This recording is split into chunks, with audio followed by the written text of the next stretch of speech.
doctoral en sciences économiques et de gestion? Depuis hier, nous sommes dans la phase opérationnelle. Donc, nous avons fait le premier jury de présélection et je peux vous dire que rien n'était facile. Nous avons eu 63 projets et la finalité c'était de retenir 35.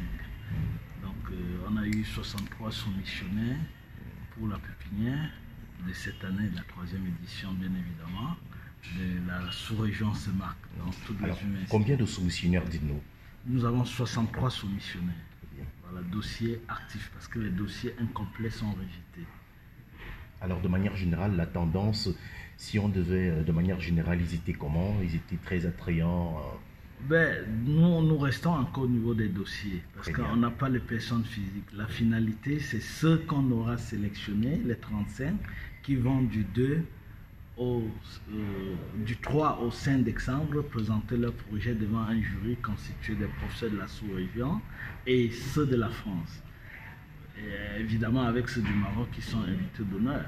Et les meilleurs projets à fort impact sociétal bénéficieront comme d'habitude d'une bourse de mobilité que la France met à leur disposition. Très bien. Alors, le problème de la pépinière doctorale en sciences économiques et de gestion se propose de résoudre le triple enclavement des jeunes chercheurs de la CEMAC.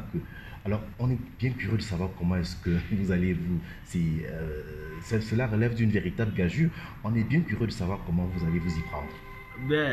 C'est pas moi non plus, non. Aujourd'hui, on a un avantage que l'ambassade de France, par le service de la coopération d'action culturelle, a validé ce concept de pépinière doctorale au niveau de sous la région. Et nous, on joue en tant qu'enseignants un rôle de sélectionner des projets. L'idéal, c'est que les projets retenus, que ce soit des projets qui peuvent impacter au niveau de l'économie ou de la gestion des projets de la sous-région. Vous savez, on est dans une sous-région très dynamique.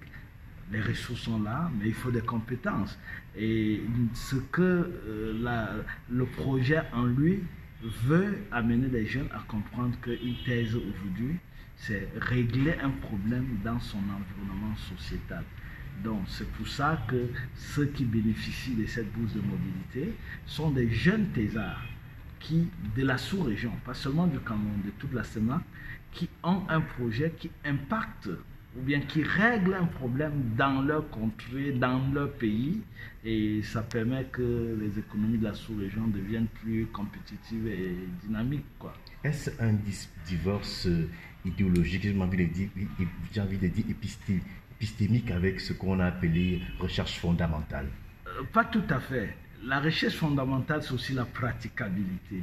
Donc, vous savez, on a des concepts, épistémologie, mais il faut aujourd'hui intégrer la praticabilité. Vous voyez déjà que le thème de la pépinière cette année, c'est les défis et les enjeux de l'économie sociale et solidaire. On est dans un environnement ou dans une sous-région où, ma foi, 70 à 80%, c'est encore l'informel. C'est-à-dire que ça soutient fortement l'économie de la sous-région. Maintenant, il faut pouvoir trouver des mécanismes pour le formaliser. Ça peut aussi passer par des projets qui impactent sur l'environnement. Et qu'à côté, nos États comprennent qu'ils doivent amener ces jeunes à rentrer dans une dynamique de croissance, au-delà que de rester dans la précarité ou dans l'incertitude, en facilitant les conditions de formalisation des entreprises qu'on retrouve dans la rue ou dans les sacs, on aime bien le dire au Cameroun. Et de ce point de vue, vous vous reconnaissez dans cette terminologie hub de recherche pour la communauté économique et monétaire d'Afrique centrale? Oui, oui, la finalité, je pense que c'est ça les enjeux aussi pour l'ambassade. On est parti du désenclavement, c'est-à-dire les difficultés qu'ont les jeunes, c'est de se connecter aux productions scientifiques des maîtres, c'est-à-dire des enseignants chercheurs chevronnés comme nous.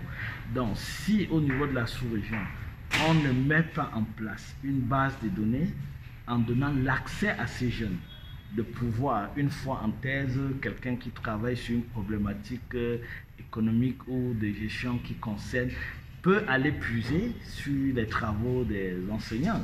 C'est-à-dire que c'est ça globalement. Et sans que cela ne soit perçu comme du plagiat. Non, pas absolument. Le plagiat, c'est autre chose. Très bien. Mais dans l'évolution scientifique, on puise des idées. Et vous savez, en méthodologie, vous avez parlé tout à l'heure de l'histoire en méthodologie, il faut cloisonner les recherches. C'est-à-dire, aujourd'hui, moi je suis gestionnaire, je ne vais pas parler à la place des économistes, mais en sciences de gestion, nous on dit science de l'action. Ça veut dire quel est le problème que tu règles en faisant une thèse. Donc il faut être dans l'opérationnalité, je veux dire. Et les difficultés qu'on a dans la sous-région, c'est l'accès aux sources d'information. C'est pour ça qu'on parle du désenclavement. Et autre part, c'est cette mobilité qu'on donne aux jeunes enseignants-chercheurs de se retrouver dans des laboratoires en France pour puiser. Vous savez, la connaissance aujourd'hui, elle est transversale. Et quelquefois, il faut dupliquer pour avancer. Et dans la duplication, il faut contextualiser. Vous voyez, c'est ça l'enjeu en fait fondamental de ce projet au niveau de la sous-région SEMAC. On se pose tout de même des questions pour les 2 dernières éditions. Que sont devenus les produits de cette édition? Nous, on a, je crois, la dernière édition, on a un jeune, Augustin Bam, qui était l'un des lauréats, qui aujourd'hui a soutenu sa thèse. Il est d'ailleurs recruté à l'Université de Toulon en France. On a la lauréate qui est revenue, et je crois qu'elle a aussi soutenu à Douala, et elle est peut-être en phase de recrutement dans nos universités. On a celui de Tchang qui a finalisé son projet, qui est déposé. On attend les dates de soutenance. Que répondez-vous à ceux qui pensent que la pépinière doctorale en sciences économiques et de gestion, c'est un comptoir où d'autres peuvent venir prendre les talents, en d'autres termes, une fuite de cerveau? La porte ouverte. Absolument pas. Vous voyez vous y veillez? Oui, nous contextualisons le projet. Oui. C'est déjà ça. On ne travaille pas dans des projets qui, globalement, ne portent pas sur les intérêts. Vous ne les mettez pas en lumière pour que d'autres personnes viennent les prendre? Non, absolument. On a besoin des compétences dans notre sous-région. Et l'objectif final, c'est de former ces jeunes à faire des thèses qui règle un problème dans notre environnement sous-régional. On a les richesses dans la sous-région. Les ressources sont là. Vous savez, je suis un enseignant. Aujourd'hui, on parle de la professionnalisation des enseignements. Ça passe par des actions concrètes. Université, entreprise, voilà. Étudiants, entrepreneurs. Oui, c'est déjà une démarche. Mais la finalité, c'est université, entreprise, le U2B et le B2B. Au-delà de ça, il faut aller vers les actions concrètes.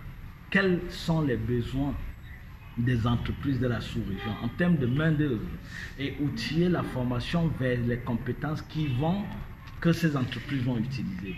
Donc, beaucoup plus, j'ai dit, il faut de temps en temps être en éveil, veiller quels sont les grands projets de la sous-région, quels sont les métiers de demain dont nos entreprises auront besoin et travailler sur ça pour outiller la main-d'œuvre.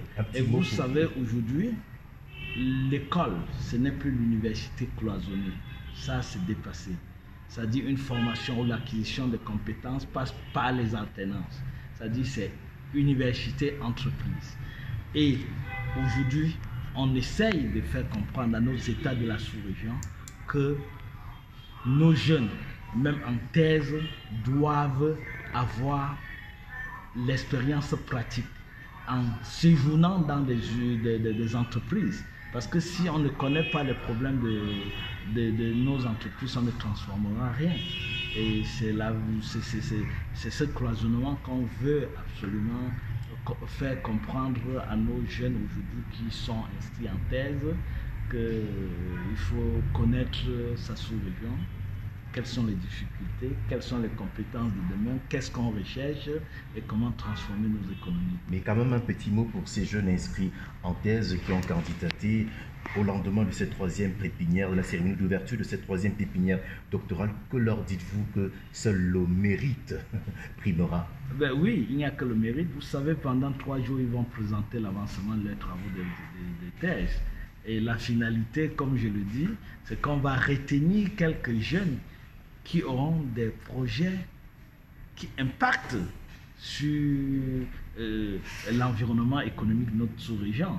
Et ce n'est que ceux-là qui pourront bénéficier de la mobilité. Donc je les encourage, je dis de continuer le travail. Parce que être sélectionné ne veut dire pas qu'on bénéficie de notre bourse. Il y a une autre phase qui sera plus complexe. Voilà, et ce serait devant un jury pas constitué seulement des enseignants de la sous-région, mais c'est un jury international. Un petit mot pour flatter leur espérance. Curiosité, c'est tout ce que je peux dire. Professeur Bertin Léopold Opoyeb, vous êtes le président du comité d'organisation, c'est bien cela, président du comité d'organisation de la 3e pépinière, la pépinière doctorale en sciences économiques et de gestion. Merci et beaucoup de courage. Je remercie la